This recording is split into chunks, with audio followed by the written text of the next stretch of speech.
Okay, so now that we've gone through the introduction for the CoolShims, we're going to install these on this caliper. I realize this is a little bit different since this caliper is not on a car. It actually makes it a little more difficult to install these because you don't have the brake disc there to hold things sort of in place. Now, if you're doing this on the car, it's the same as replacing a set of brake pads. You have to push the pistons back into the caliper before you do the install, making sure that fluid doesn't come out of the reservoir. In this case, though, you're going to have pads that have no shim on the back of them, and make sure there's not going to be anything to interfere. And you can also apply some brake pad adhesive on the backs of the brake pads. Here, let me get started. So this side towards the caliper, these little raised sections here go inside the caliper pistons.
Inside your wheel. Again, you want to make sure it's not hitting anything, and then probably have to trim these a little more than the other ones.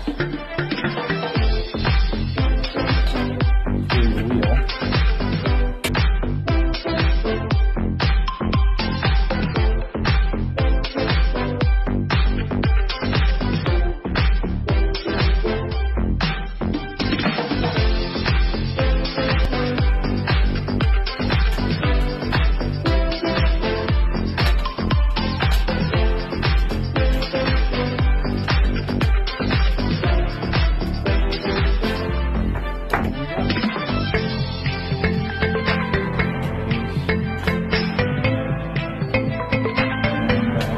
Airflow.